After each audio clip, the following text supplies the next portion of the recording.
भर में लोगों से कहना चाहता हूं, कम make in India.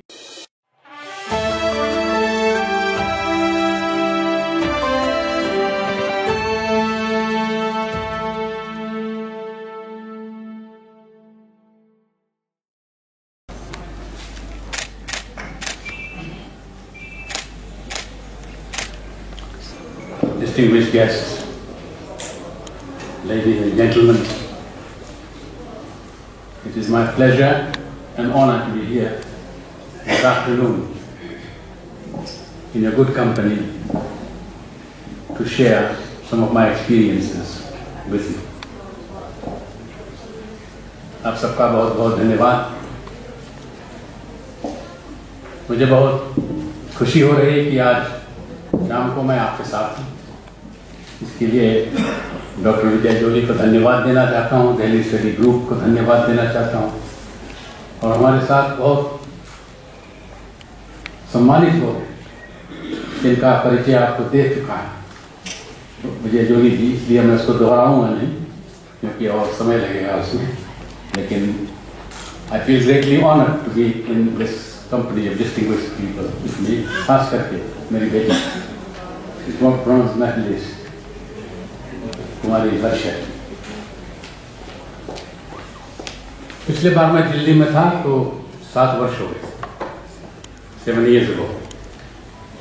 I came to receive उसमें हरियाणा का 50th anniversary था as a state. It was created as a state in 1966. So it was January 2017 when I was here at the invitation of then Chief Minister Shri Manohar Lal Khattar to receive the Parvasi Gaurav Award from the Haryana government. तो 7 वर्ष हो गए और कल जब मैं आया, कल नहीं, मैं कब आया यहाँ, बृहस्पतिवार को, पिछले बृहस्पतिवार को जब यहाँ आया तो बहुत परिवर्तन देखा। जो दिल्ली में 7 वर्ष पहले देखा, जो दिल्ली आज देख रहा हूँ, उसमें बहुत परिवर्तन है। परिवर्तन ये है कि हाईवे में बहुत सारी गाड़ियाँ, ट्रैफिक कंजेस्शन है और it's seen as a sign of prosperity. In other words, बहुत लोगों के पास मोटर गाड़ी होगी तब से, और स्मोक भी बहुत है, पोल्यूशन भी बहुत हो गया है। और मैं इसके विषय में डॉक्टर जोली से चर्चा कर रहा था कि कभी कभी बहुत डेवलपमेंट भी ठीक नहीं होता। When it creates problems, then it becomes a little worrying. Are we on the right track? और ये हमारे देश में भी हम देख रहे हैं, बहुत छोटा सा देश है भी, लगभग 9 लाख की जनसंख्या है, उतने तो शायद आपके एक छोटी सी एरिया में हो, और we are experiencing similar situation. Doctor Jolly ने बताया कि 33 वर्ष पहले इस संस्था का निर्माण हुआ और मेरा जो संपर्क इनसे है ये पिछले 25 वर्षों का है। उस समय डॉक्टर नहीं थे लेकिन बाद में बहुत मेहनत करके बहुत सारे नाम कमा करके डॉक्टर बने। and I really thank him and I have great admiration for him because he is full of energy all the time, very vibrant, and I haven't seen such a personality in a long time. So thank you very much for inviting me here to share this afternoon with very happy people here, very friendly people here. चलो आगे बढ़ते हैं। Fiji के विषय में थोड़ा कुछ बोल दूं आप लोगों को, ये जरूरी है जानना। हम कैसे गए हैं वहां, कब गए? 1869 में पहला जहाज लेकर यहाँ से हमारे पूर्वजों को फिजी पहुंचे। उस समय भारतवर्ष ब्रिटिश राज के नीचे था और फिजी द्वीप में कुछ मजदूरों की ज़रूरत थी अंग्रेज़ों का प्लांटेशन था वहाँ, उनको मजदूरों की ज़रूरत थी, चीप लेबर की ज़रूरत थी। और उस समय इंडेंचर सिस्टम यहाँ भारत की सरकार, ब्रिटिश इंडिया की सरकार लागू कर चुका था, और उसी प्रथा के नीचे हमारे पूर्वज वहाँ गए और अंडर सेमी स्लेवरी कंडीशंस उनको वहाँ प्लांटेशंस में काम करने के लिए रखा गया। लगभग 65,000 लोग गए between 1869 and 1916। 1916 में ऑफिशियली वो जो प्रथा थी, जिसको हम गिरनी प्रथा कहते हैं, उसको खत्म किया गया। और उस बीच में 65,000 हमारे पूर्वज वहाँ गए और हम उन्हीं के संतान हैं। अधिकांश में वे गन्ने की खेती में उनको लगाया गया, और गन्ने की जो खेती थी, that was the main stay of the economy of Fiji. उसी पर फीजी की आर्थिक स्थिति निर्भर थी। That was the main industry and it was the main industry, the main stay of the economy for almost a century. और मेरे जो ग्रैंडफादर थे श्री रामनाथ चौधरी जी, वो वहाँ गए, और मेरी जो आजी थी, और वहाँ पर 2 पीरियड्स होते थे इंडेंचर का। 5-5 साल का कॉन्ट्रैक्ट होता था। 5 साल आप कॉन्ट्रैक्ट करें तो फिर आप उसमें से निकल सकते थे, लेकिन फिर सरकार आपका भाड़ा वापस भारत भेजने के लिए नहीं देगी, तो आपको खोजना पड़ेगा। अगर आप 10 साल पूरा करते हैं, then you return to India at government expense। तो मेरे दादाजी ने देखा, 5 साल उन्होंने किया, ही got out of it, बाहर चले आए उससे, और कुछ वहाँ पर ज़मीन लेकर अपनी खेती वगैरह किए, और कुछ दिन वहाँ से फिर व्यापार में थे, फिर वहाँ से भारत वापस लौटा। उस समय मेरे पिताजी छोटे थे, लगभग आकर के यहाँ फिर रोहतक में उन्होंने अपना घर-बार बनाया, और मेरे पिताजी यहाँ पर गुरुकुल स्कूल में पढ़े, एजुकेशन लेकर के फिर वापस फीजी लौट गए।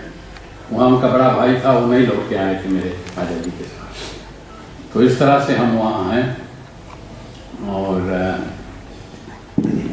इसी तरह से कई सारे परिवार, जो 65,000 लोग गए थे, उनके परिवार वहाँ पर बसे हुए। 1970 में फीजी को आज़ादी मिली ब्रिटिश से, और आज 54 वर्ष हो गए हैं। और इस बीच पॉलिटिकल डेवलपमेंट बहुत हुए।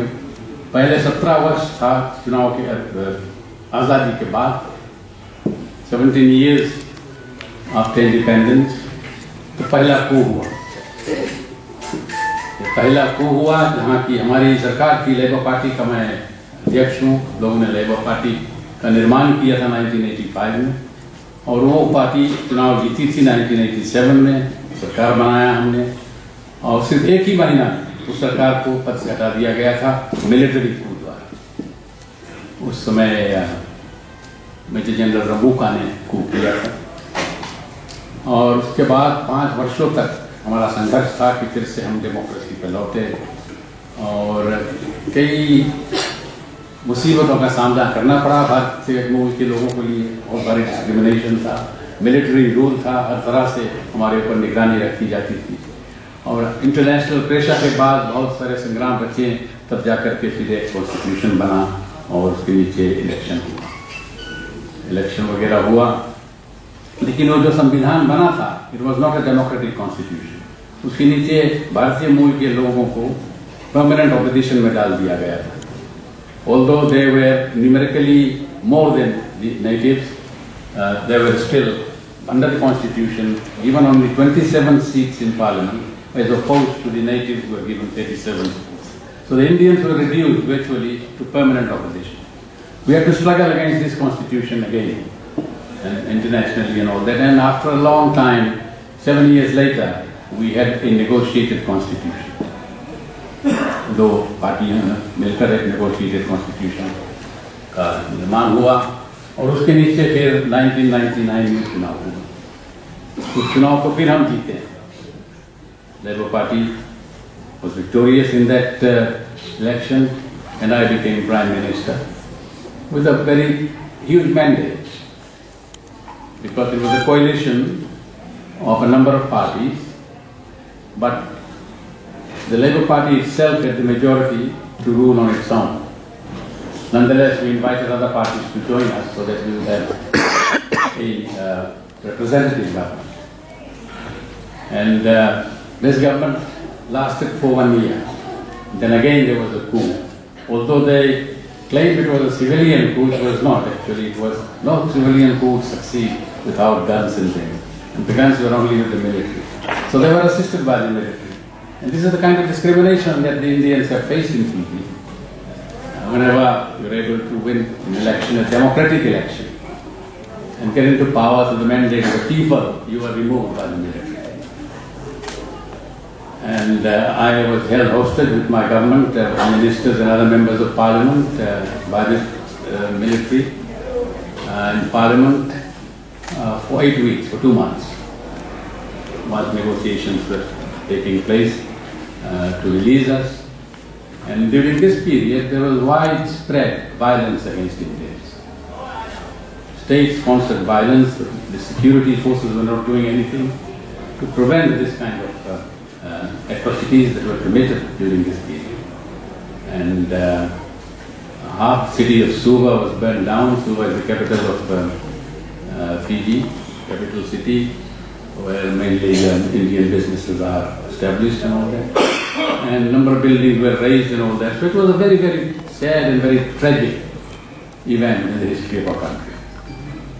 Despite that, we persevered. We have persevered.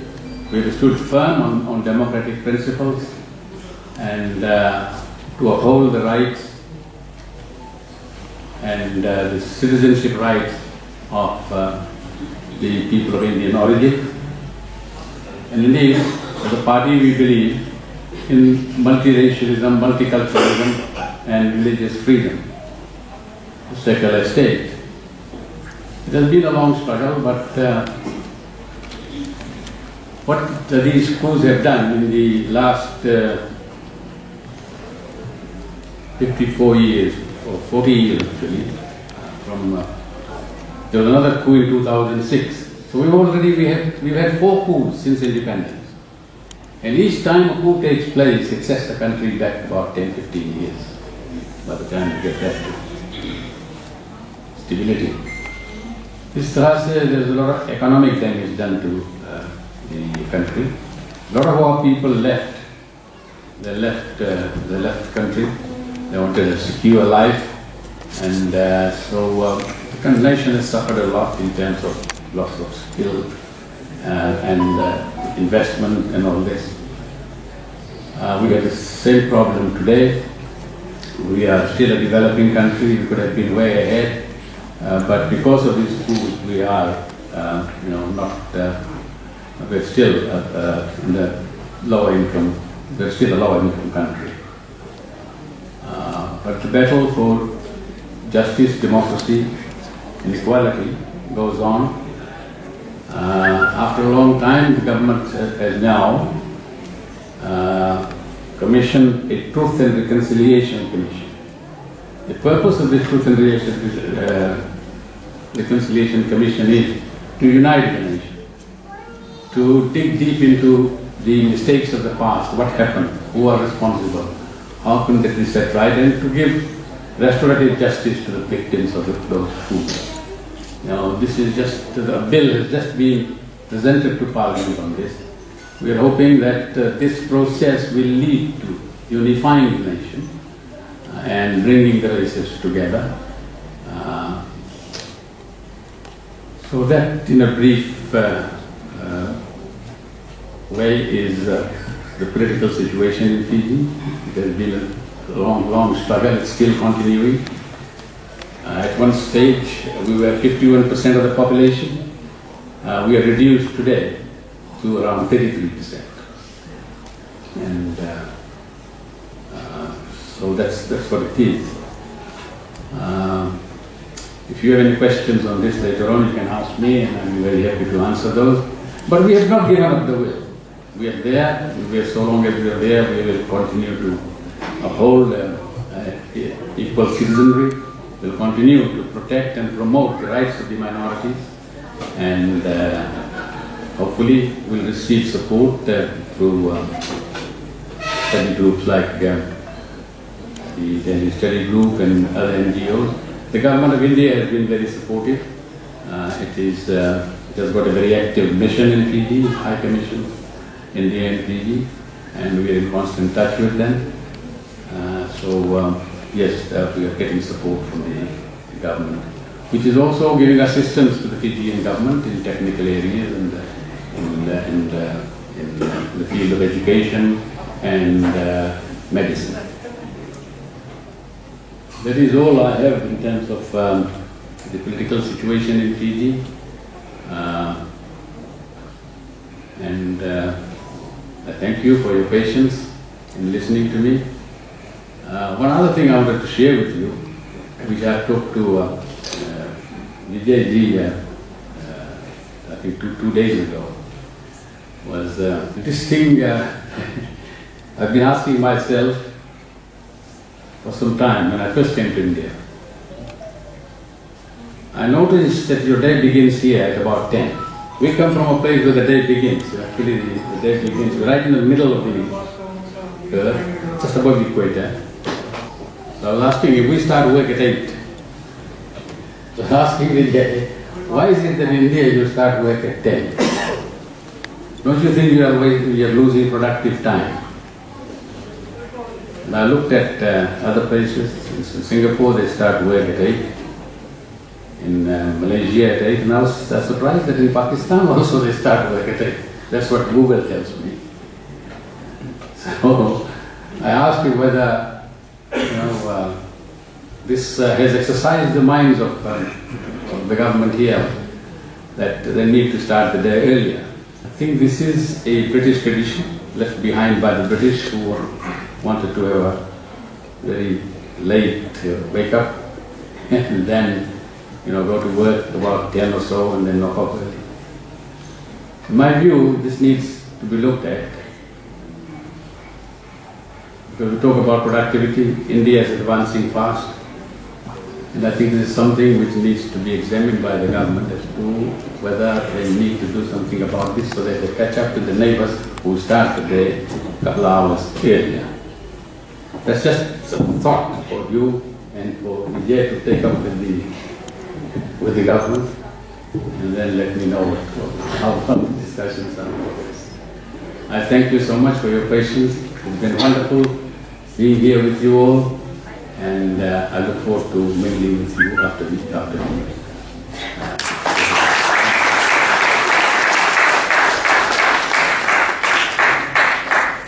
इनका एक सुझाव, भारत सुबह 10 बजे क्यों चलता है? मैं दुनिया के 94 देशों का दौरा कर चुका हूं।